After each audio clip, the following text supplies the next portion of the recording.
Hello everyone, Radhe Radhe. आज मैं आप सबके साथ शेयर करूंगी मैं होली के लिए बड़कुल्ले और पूजा की बाकी की सामग्री कैसे बनाती हूँ। तो मैंने जो है ना गोबर ले लिया है। अगर आपके आसपास गोबर नहीं मिलता है तो आप किसी गौशाला से भी गोबर मंगा सकते हैं। कोशिश कीजिएगा कि गोबर जो है ना गाय का ही होना चाहिए, क्योंकि हमारी पूजा पाठ में गाय की ही चीज़ों का जो है ना प्रयोग किया जाता है। बस मैं यहाँ पे एक खुली जगह पर आपको बनाना है ताकि ये होली तक ये बड़कुले बहुत अच्छे से सूख जाए। हमारे यहाँ मौसम बहुत गड़बड़ है आजकल, मतलब पानी ही पानी बरस रहा है। तो मैं जो है ना ऊपर टीन से डली हुई है तो मैं उसके नीचे बना रही हूँ ताकि हवा भी लगती रहेगी। और अचानक अगर किसी कारणवश अगर पानी बरस भी जाता है ना तो हमारे बड़कुले खराब नहीं होंगे। तो सबसे पहले आपको क्या करना है, सबसे पहले आप जिस जगह पर बड़कुल्ले बनाना शुरू करने वाले हैं उस जगह को आप गाय के गोबर से लीप लें, क्योंकि ये बड़कुल्ले पूजा पाठ में यूज होते हैं। सब पहली बात तो होली में यूज होंगे, उसके बाद बांसोड़ा की पूजा होती है उसमें भी यूज होते हैं, देवी देवताओं पर भी हमारे यहाँ चढ़ते हैं।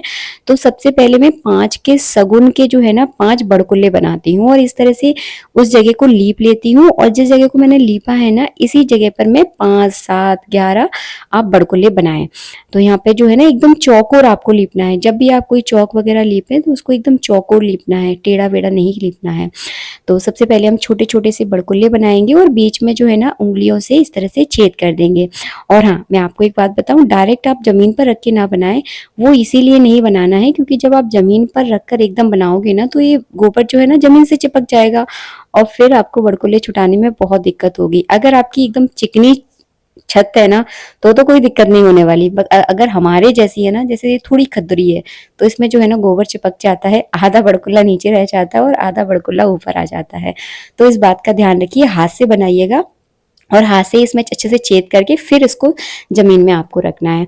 तो सबसे पहले हम 5 सगुन के बड़कुल्ले बना लेते हैं, फिर मैं आपको आगे की प्रक्रिया दिखाऊंगी कि कैसे क्या बनाया जाता है। इसके बाद बनता है नारियल। नारियल के लिए आपको 2 कोरे दीपक ले लेने हैं और बीच में रखनी है इसमें सिपाड़ी। इसमें सिपाड़ी ही रखी जाती है और इन दीपकों को इस तरह से बंद कर देना है। बांधने की इसको कोई ज़रूरत नहीं होती क्योंकि ये ऐसे ही बहुत अच्छे से बन जाता है। इसमें हमने जो है ना थोड़ा सा इसमें बढ़िया से गोबर लेना है। बहुत मोटे मोटे मत बनाइएगा, अगर आप ज़्यादा मोटे बना दोगे तो फिर ये सूखेंगे नहीं और फिर आपको होली में का दहन करने में पूजा करने में थोड़ी सी दिक्कत होगी। तो इसमें जो है आसपास इस तरह से आपको गोबर लपेट देना है और एक नारियल का आकार आपको दे देना है। अगर थोड़ा टेढ़ा बेढ़ा हो जाता है तो कोई दिक्कत नहीं है, ये कोई कंपटीशन वाला प्रोग्राम नहीं है, ये भाव की पूजा होती है तो वही बस आकार आपको देना है। इसके बाद घर गृहस्थी की चीजें बनती हैं जैसे कि चूल्हा, चौका, मूसली, सूप, इस तरह की 5 चीजें मैं बनाती हूँ। आप जाना भी बना सकते हैं, गांव में तो बहुत सारी चीजें बनती हैं लेकिन मैं केवल 5 बनाती हूँ। जैसे चूल्हा बना दूंगी, इसके बाद एक चकिया बना दूंगी, इसके बाद एक मैं सूप बना दूंगी, इसके बाद जो है ना आप खलबत्ता होता है वो भी बना सकते हैं। तो 5 चीजें बनती है मेरी, मैं तो हमेशा 5 चीजें बना देती हूँ शगुन की। बाद एक पूजा की सामग्री भी बनानी है तो मैंने यहाँ पे एक पान का पत्ता और नारियल भी बना दिया है। पान का पत्ता भी ऊपर से ऐसा लंबा पान जैसा आकर आपको कुल मिला के बनाना है, जैसे मैं पान का पत्ता ही अभी बना रही हूँ। सभी में बीच में छेद जरूर करना है, इस बात का जरूर ध्यान रखिएगा। नारियल में छेद नहीं हो पाएगा तो नारियल को तो मैं इस तरह से आपको बांध के बता दूंगी, बाकी सब में आपको छेद करना है बीच में। और थोड़े से मोटे बनाना, बहुत ज्यादा मोटे मत बनाना वरना सूखने में दिक्कत होगा। अगर आप ज्यादा पतले बना दोगे तो ये बीच में से टूट जाएंगे। तो थोड़ा बैलेंस करके बनाना जो भी आप बना रहे हो। इसके बाद मैंने लास्ट में यहाँ पे एक सूप बना दिया है। अब जो है ना मैं बनाऊंगी सूरज चंद्रमा जरूर बनता है इसमें, तो मैं यहाँ पे छोटा सा एक सूरज बना दूंगी। बहुत सारे लोग इसमें सीखें वगैरह भी लगाते हैं लेकिन मैं तो बहुत साधारण तौर से बनाती हूँ। तो छोटा सा मैंने एक सूरज बना दिया है, उसके बीच में भी इस तरह से मैंने छेद कर दिया है। इसके बाद हम एक चंद्रमा बनाएंगे तो इस तरह से जो है ना लंबा आधा चंद्रमा बनाना है। और ये बड़कुल्ले बनाना शुरुआत आपको कब से करनी है तो आप ये बात ध्यान से सुन लीजिएगा। बड़कुल्ले हमेशा फागुन महीने की शुक्ल पक्ष से बनते हैं, मतलब अमावस्या के बाद ही आपको बनाने हैं। तो अमावस्या के बाद आप किसी भी दिन इसे बना सकते हैं लेकिन थोड़ा जल्दी बना लीजिएगा वरना आप थोड़ा एंड टाइम पे बनाओगे तो उनको सूखने में दिक्कत होगी फिर, और मौसम भी कुछ ऐसा ही है तो आप परेशान हो जाओगे। इसके बाद एक सुहाग की सामग्री आपको बनानी होती है, तो मैंने सुहाग सामग्री में एक छोटी सी बिंदी बना दी है और बीच में उसका छेद कर दिया है। सुहाग सामग्री भी इसमें चढ़ती है, आप कंगा या कुछ भी बना सकते हैं जो आपको पसंद है, जिसका आप अच्छे से आकार दे पाओ, लेकिन बनानी आपको गोबर की है। इसके बाद ढाल बनती है। जैसे आप छोटा बड़कुल्ला बनाते हो ना, वैसे ही आपको एक बड़ा बड़कुल्ला बनाना है, उसको बोलते हैं ढाल। और उसके आसपास जो है ना चक्री जैसा डिजाइन बना दीजिए। बीच में आप स्वास्तिक बना सकते हैं, कोई भी डिजाइन इसमें बना सकते हैं, लेकिन आप बीच में छेद करना बिल्कुल मत भूलिएगा, क्योंकि जितनी आप मालाएं बनाते हैं उन मालाओं में एक एक जो है ना ये ढाल जरूर लगती है।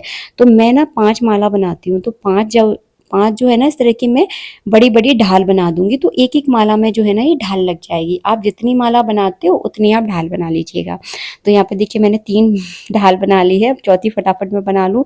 और डिज़ाइन आप इसके इसके अकॉर्डिंग आप कुछ भी बना सकते हो। वैसे आपने ढाल तो देखी होगी, जब राजा महाराजा युद्ध लड़ते थे तो वो ढाल लेकर चलते थे ना, वैसा ही आपको डिज़ाइन बनाना है। तो यहाँ जो है ना इस तरह से मैंने जो है ना ढाल बना के तैयार कर ली है। और ये जो है ना बस इस बात का ध्यान रखिएगा कि अमावस्या के बाद ही आपको बनाना है। सोमवार, शुक्रवार, अच्छा शुभ दिन देखकर जो है ना बनता है, तो आप कोई शुभ दिन देख लें, उस दिन जो है ना बना लीजिएगा। और ऐसा ज़रूरी नहीं है कि सब कुछ आपको एक ही दिन में बनाना है, ऐसा भी कोई आवश्यक नहीं है।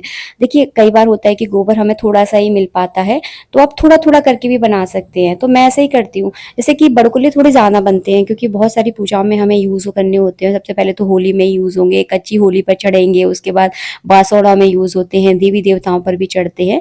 तो थोड़े-थोड़े करके भी आप बना सकते हैं। और जितना भी जो गोबर बचता है ना, उसके सब सारे जो है ना मैं बड़कुल्ले बना देती हूँ, और हाथ पर रखकर ही बनाती हूँ, ताकि ये ज़मीन से ना चिपके। एक बार तो पता है मुझसे कांड हो गया था, मैंने सारे ज़मीन पे रख के बना दिए, सारे के सारे चिपक गए थे, बहुत परेशान हुई। या तो कोई पन्नी वगैरह बिछा लें, उस पर बना सकते हैं, या फिर इस तरह से बनाएँ जैसे मैं आपको वीडियो में बता रही हूँ।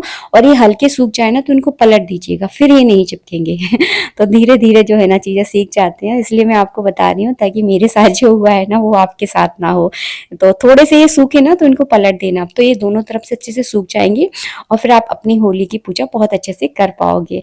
तो बचे हुए के जो है ना मैं इस तरह से बड़कुल्ले बना दूँगी, और इसे 3-4 बार आप बना सकते हैं, ऐसा नहीं है कि एक ही दिन बार बनाना है, मैं आपको बता चुकी हूँ। आशा करती हूँ वीडियो आपको पसंद आया होगा। वीडियो अच्छा लगा है तो प्लीज़ लाइक कीजिएगा। और हाँ, आपके यहाँ कौन-कौन सी चीज़ें बनती हैं? हमारे यहाँ तो केवल मैं यही सारी चीज़ें बनाती हूँ। बहुत सरल तरीके से मैं होली की पूजा करती हूँ। रीति-रिवाज़ों को बहुत पुराने तरीके से तो नहीं निभा पाते हम, लेकिन हाँ, जितनी कोशिश रहती है हमारी, उतना मतलब पूरा करने की कोशिश करते हैं। सौन-शगुन की जो-जो चीज़ें बनती हैं, वो मैंने बनाकर आपको वीडियो में दिखाई हैं।